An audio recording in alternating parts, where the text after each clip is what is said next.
2025 in Jeddah, Kingdom of Saudi Arabia.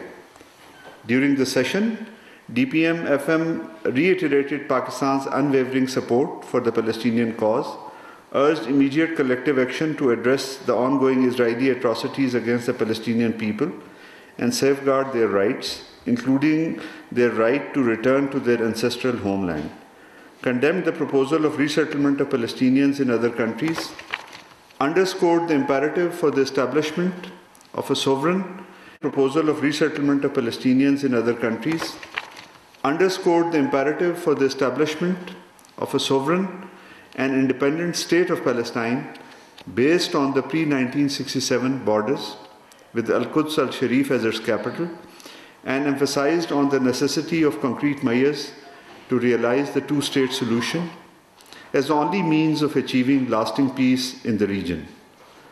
On the margins of the extraordinary meeting of Council of Foreign Ministers, the Deputy Prime Minister, Foreign Minister, Senator Mohammad Ishaq Dar, met with the Prime Minister and Foreign Minister of Palestine, Dr. Mohammad Mustafa, Secretary General of the OIC, Hussein Brahim Taha, Foreign Minister of Turkey, Hakan Fidan, Minister of Foreign Affairs, Immigration and Expatriates of Egypt, Badr Abdel Ateh, Advisor for Foreign Affairs Bangladesh, Mohammad Tawheed Hussain, Foreign Minister of Azerbaijan, Jehoon Bayramov, and Foreign Minister of Indonesia, Sugiono.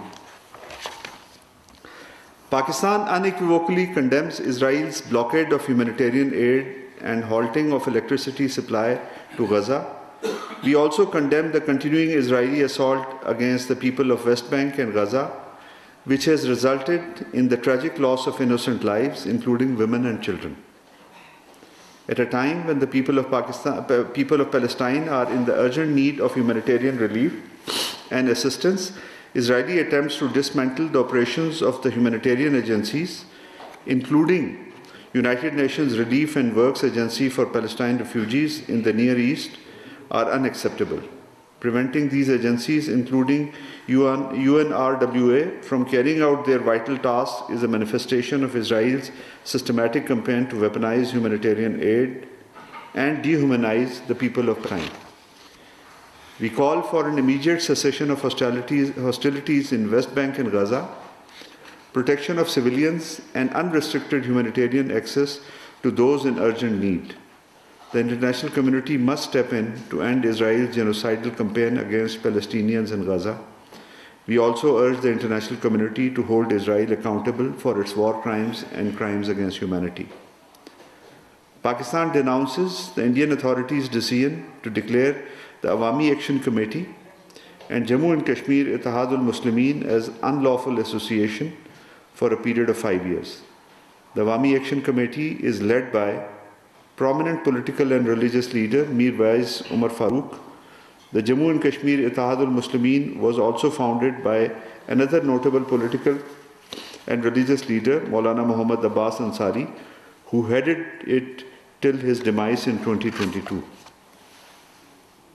The recent decision increases the total number of outlawed Kashmiri political parties and organizations to 16. Banning of different political parties and organizations is yet another manifestation of the Indian authorities' iron-fisted approach in the Indian illegally occupied Jammu and Kashmir. It also reflects a desire to suppress the political activities and stifle dissent.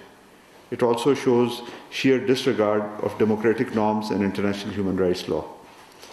The Government of India is urged to remove the curbs on the Kashmiri political parties, release all political prisoners, and faithfully implement the UN Security Council resolutions on Jammu and Kashmir. I thank you. The floor is open for questions. तर्जुमान दफ्तर खारजा शफकत अली खान।